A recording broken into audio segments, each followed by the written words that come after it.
Hey guys, it's Dawn, aka Best Part of Day, and I am back with week 3 as a brand new eBay reseller.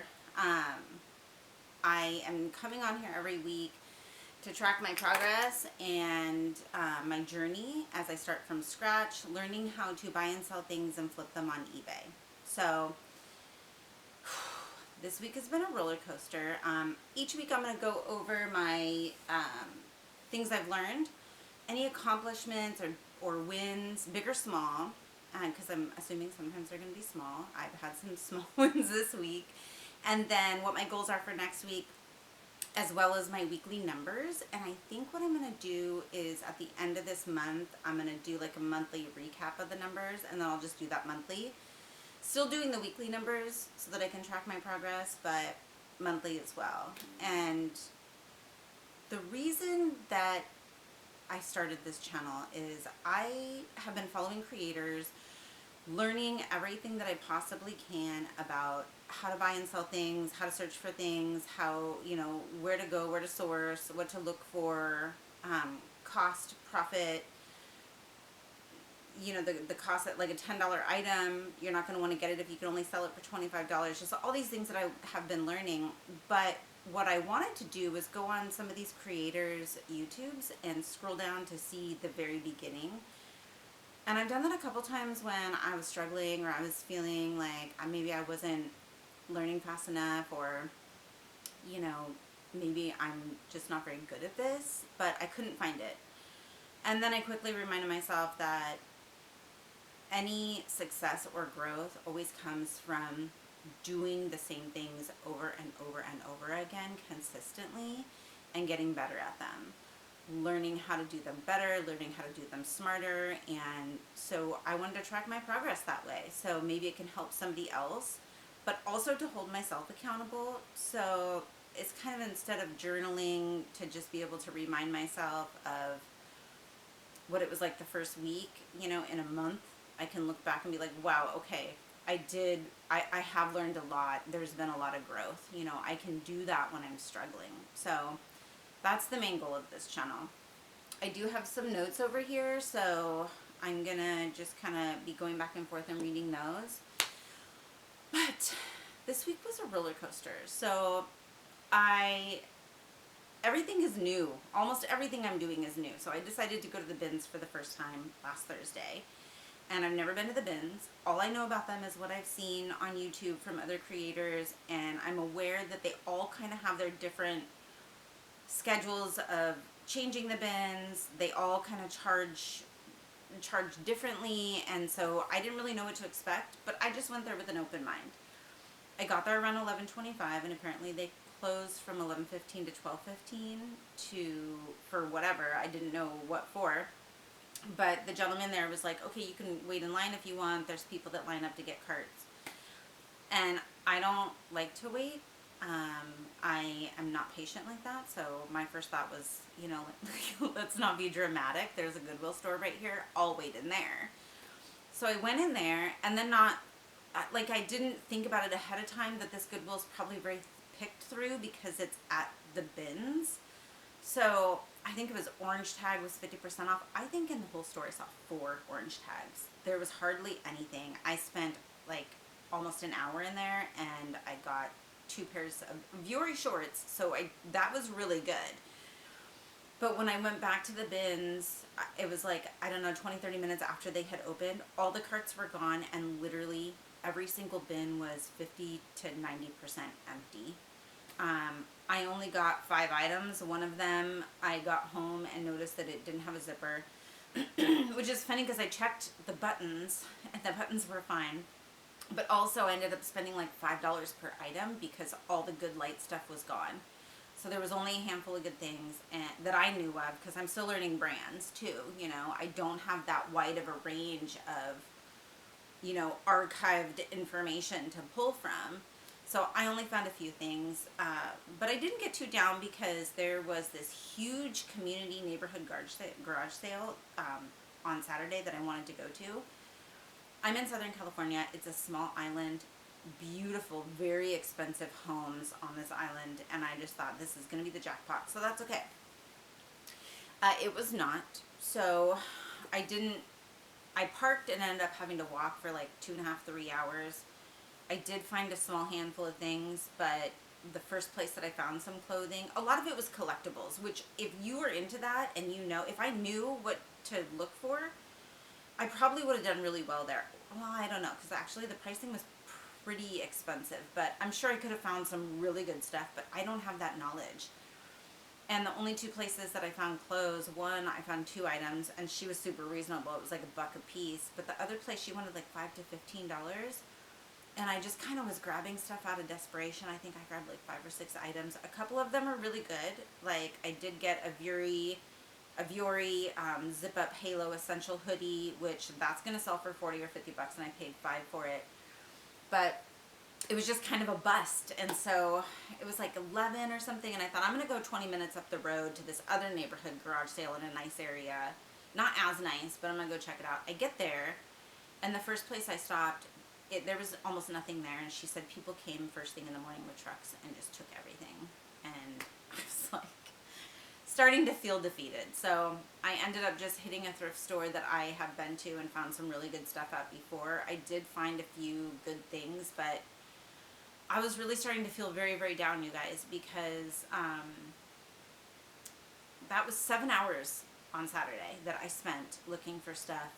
Thursday I spent a total of probably 3.5 hours between the Goodwill and the bins, and then just commuting to and from. And I had a bunch of stuff that I grabbed out of desperation. So it was a rough weekend. Also, the first half of the week was very slow. And so all these things just kind of were like piling up, and I was feeling very heavy, and I was starting to wonder if maybe this isn't right for me. Maybe I missed the boat on this. Maybe it's just too saturated. Maybe it's just going to take maybe I just don't have it in me. And then once again, I was reminded that consistently doing the same things over and over and over are going to bring success. And all the people that stop because they're having those same feelings and those same fears, I need to move past that. I need to beat that, and those people will get weeded out. And eventually, the more I do that, I'll be up there with the most successful people. That kind of goes into things I've learned this week. Do not pick things out of desperation. My time and my store are valuable, and as long as I'm sourcing consistently and I'm picking things that are good quality items for a decent price, I'm going to have a back stock of items that I can list every day. And even if I have to go down to listing 2 or 3 items a day, right now I'm at 7. But even if I have to go down to listing 2, 3, 4 items per day, but they're good quality items, I just think it's going to be so much more worth my time. And so that was just a really, really big lesson for me. Another thing that I learned is how to find BOLO items. So how to go onto YouTube and search ahead of time for, what are the highest selling items in women's jeans? What are the highest selling items in men's jeans? Short sleeve shirts, shorts. We're heading into summer.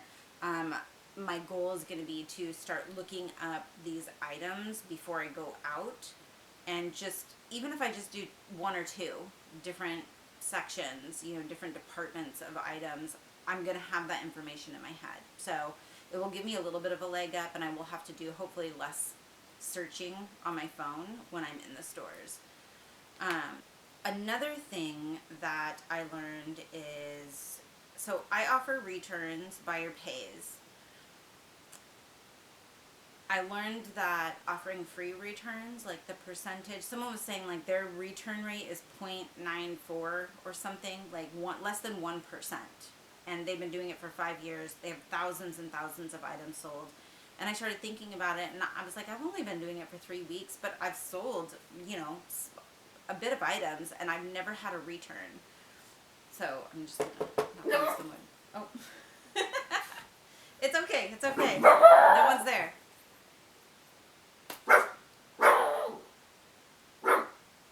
Leave it. So anyways, the return rate is so low that it's worth it to offer that and entice people to buy from me. That's something that I switched. I went and did a bulk edit and just changed all my items to seller pays for returns. Another thing that I learned, and I didn't know this, I was so excited when I found the scheduling option where I can go in and make listings and schedule them for days or weeks ahead of time. Do drafts and save it for later. For some reason the algorithm knows that you're in there hitting list now. Even if you have to do that extra step every day and go in there, go into your drafts, pick, 3 to 7 items and list them, most of the work is done, and it's better for the algorithm than scheduling ahead. So that's a change that I've made also. For some accomplishments, I got some shelving set up. My husband was kind enough to build a shelving unit in our garage for me. So I was able to get all my stuff out of the living room. I just have a small tub of items that I took pictures for, and I need to enter them into my inventory spreadsheet, which was another thing that I accomplished this week. Once I got all the shelving set up and my tubs organized, I went in item by item. I pulled out of each tub and I entered into my spreadsheet which tub every item is in. Because I can't tell you, sometimes it only takes me a minute to find an item, sometimes that takes me 5 to 10. And so any little bit of time that I can save in doing this is going to be helpful, because right now, between my job and my home and my family and eBay, I'm working a lot of hours. So trying to find some ways to cut cost and time, and that was one of them. And then another accomplishment, so when I had those couple of days of really struggling to find good items, I decided that no longer am I just taking things out of desperation just to have items to list.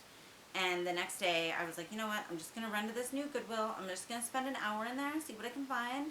And like, I hit the jackpot. I found a Patricia Nash bag. I found a Susu bag for $5, which is going to sell for like 40 to 50. And then I also found this like bag. It felt very, very sturdy and heavy. I'd never heard of this brand, but I immediately looked it up. I mean, it's the YKK zippers, very thick. I mean, I don't know if you can even tell how just durable this is, but I knew right away it was something. And so I looked it up, and sure enough, this brand, the Brown Buffalo, these bags sell for retail or resell comps sold. The totes are like $115. The backpacks, $200 to $300. So I couldn't believe it. This bag was $7.99, and I grabbed it right away. And then I got home and started doing some more research. I couldn't find any comps for this. Everything was black in color. The only thing I found in this orange was that it's a limited edition collab with Cordura, with a Cordura TPX laminate fabric. So it's like heat resistant, water resistant. I don't know.